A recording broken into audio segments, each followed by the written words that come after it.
Let's go through how you would do an explain question for the Elizabeth paper, which would be question 3. Now, because it's an explain question, we're going to use the exact same things that we would use for any other type of explain question. But remember, we need to highlight the focus of the question each time. So this question was asking you, why was the Privy Council a significant part of the Elizabethan government? So you're always talking about why something is significant rather than why something happened. So as usual, we would use the number would be 2. So you're going to give me 2 reasons to become part of the government using the... My top way of starting a question like this is to give a list of reasons, and then you can choose your 2 best examples. So I made a little plan at the start of this. I said they're important because they meet regularly, they're important because they would discuss who would be king or queen after Elizabeth died, they were important because they dealt with a crisis, such as when she had smallpox, they would give the Queen advice, and their members specialised in certain things, so like the Lord Treasurer would specialise in money. So what you want to do is you want to make sure that the 2 reasons that you give aren't similar, sometimes something that we tend to do. So I picked, they gave the Queen advice, and they were specialists in different fields. So remember, you're using the explain chain. When we use the explain chain, we give the reason, we describe the reason using facts to get our AO1, we then explain. That's what we have to do. To get a detailed explanation, you look to the past and the present. So in the past, we're thinking about the context of that time. I always like to think about what was going on at the time that made the focus of this question stand out. Then you think about the long-term impact. Did they influence anything later on that also means they stand out?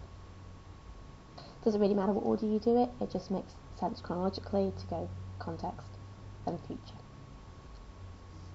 Okay, so this is my plan. Obviously you'd be doing it in 4 sentences for reason number 1, which is they gave the Queen advice. So if I were to do that in a full sentence, I would say Privy Council was a significant part of the Elizabethan government because they would advise the Queen. Here are some of the facts that I might use. Use the word court, they were members of the court that made up the Privy Council. Maybe some names of members of the Privy Council, like Sir Francis Walsingham, William Cecil. The fact that the religious asked for that. Her date just gave the date that she was queen from until. Maybe if you knew the amount of times a week they met, or even if you just said, as her reign went on, they met more often, which was kind of the clue that she did appreciate their advice and did need them. Then you would explain why that means they're important. So why is it them giving advice important? Well, they would advise her on important matters, such as the religious settlement, so that's important. She would ask their advice on big issues. They obviously influence the Queen. If she's asking for their advice, it shows that her opinion matters. So if they gave her advice that could change the way the country is run, and the fact that she's asking for their advice means that their opinion matters, so that makes them significant. Saying that would be a good grade 4, band 2 type of explanation. If you want to get a higher grade, you need to talk about context. So what's going on in Elizabethan England at the time that would affect the Privy Council? I've said that Parliament is also a part of the government. Elizabeth essentially has all the power, whether she asks for their advice or not. Religion, there's lots of different religions going around in England at this time, so you could be a Catholic, a Protestant, or a Puritan. So why does this make them significant? Well, they're not the only people that Elizabeth can go to for advice, so the fact that she does call them regularly is a good sign. The fact that she has all the power but still asks for their advice makes them important. And the fact that they advised her on things like religion, when religion was clearly such a huge deal at the time, makes them significant. Did they have a long-term impact? Let's use the example of the religious settlement that they were giving her advice on. They gave advice on how to create a more peaceful atmosphere between the different religions. When the religious settlement was passed in 1559, it did bring some peace to England in terms of religion, so you could say they were significant because they brought religious peace to England. So there you go.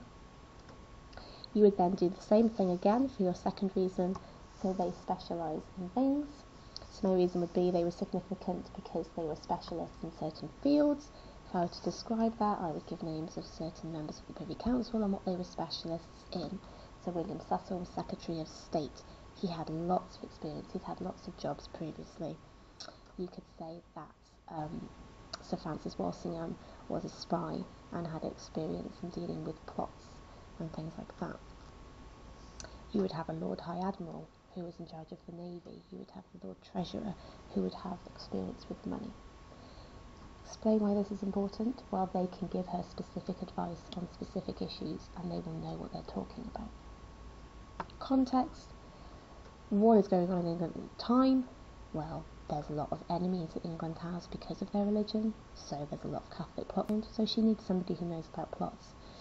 They're a small island surrounded by enemy countries, so she needs a Lord High Admiral to give her specific advice. This makes them important.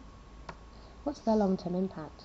Well, let's give an example of something that they gave her advice on later on. So, the fact that there was the Spanish Armada, and the Lord High Admiral would have given her advice on that. The fact that Mary Queen of Scots plots against Elizabeth, so she's got people that could give her advice, specific advice on that. So you've given your two reasons in the form of an explain chain, and you've tried to add detail. You then would do a conclusion.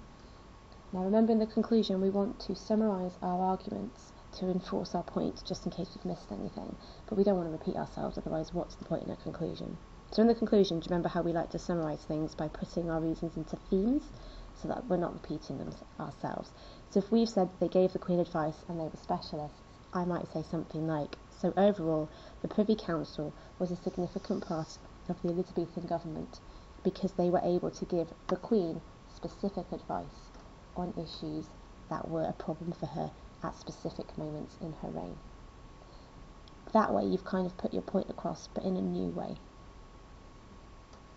Okay, hopefully that's helped you to improve your original answer and establish how to do an explain significance question. So if you would like to have a go at this new question. Explain why the theatre was a significant form of entertainment in Elizabethan England.